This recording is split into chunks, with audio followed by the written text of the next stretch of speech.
Hi guys, this is Danny from Silver Moon EU, just bringing you a quick guide on patch 4.3 Arms Warrior.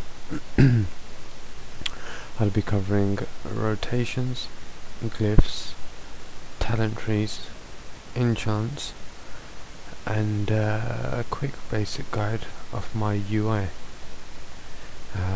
Let's get started. First thing I'll be covering is the talent tree. It's a pretty basic talent tree. There's not much changes that you'll see in most people's talent trees. The main abilities that you must choose are War Academy 3 out of 3. Field dressing is a personal preference, but I decided to go for it for the extra healing. Blitz is another one. It's a personal choice. I put 1 point in that. The next one is the major one, which people usually decide to put their points into second wind, but if you're raiding and it's a PVE environment, you definitely want to go into tactical mastery. You retain up to 50 rage when you change stances. I will cover that further into my guide. The next one is probably one of your most important ones, deep wounds. You want 3 out of 3 in that. After that, drums of 4, it's more PvP based. You don't need that in a raiding environment. Taste for blood, 3 out of 3. Sweeping strike, I personally prefer it for the AoE damage. Impale, 2 out of 2. Improved hamstring, it's again a PvP ability, so 0. Improved slam, 2. Deadly calm, 1. Blood frenzy, 2. Lambs to the slaughter, 3.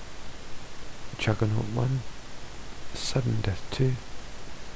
Wrecking crew, 2. I don't use anything in throwdown. Once again, it's more of a PvP ability. And Bladestorm, 1. Again for the AoE damage.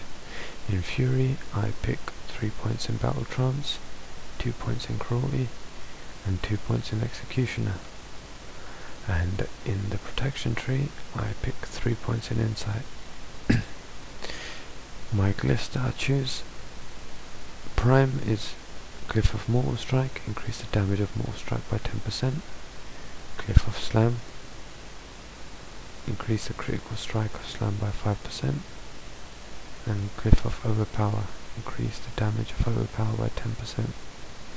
My major glyphs are Glyph of Colossal Smash, Glyph of Long Charge, Glyph of Sweeping Strike, and my minor glyphs are Glyph of Battle, Glyph of Enduring Victory, and Glyph of Berserker Rage. That's more or less the talent tree covered. I'm not going to be going into each talent point, as you should know what they're for and the basic spec and what the talents are chosen for. Next, I'll cover my stats and priority list. As you can see, I'm expertise capped, which is a must, so get your expertise capped to 803 or 26 expertise. The next most important one is your hit chance. I'm slightly over capped, but there's not much I can do that with the reforging that I have at the moment. It should be on 8%. And then the next most important stat, it's really a tricky one. Some people decide to go heavy mastery, some people decide to go heavy crit. With the current tier gear, I would still choose crit over mastery, but a lot of the gear has mastery on it, so my mastery is currently higher than my crit. Haste is a waste for arms. Gemming wise, you'd want to try and gem plus 50 strength in most of your gem sockets, and if you can't afford the plus 50, then it's the plus 40 gem strength. The only time you'll gem another gem socket in there is if the socket bonus is 20 strength or higher. Otherwise you gem pure strength. For orange or yellow gems, I prefer the 20 strength and 20 crit. And apart from that, you can see most of my gems are all strength gems, because it is your number one stat priority. Your meta gem will be the 54 strength and 3% increased critical effect, and obviously your weapon enchant would be landslide. I'm not going to be covering the rest of the enchants. Majority of them I'm sure people will know.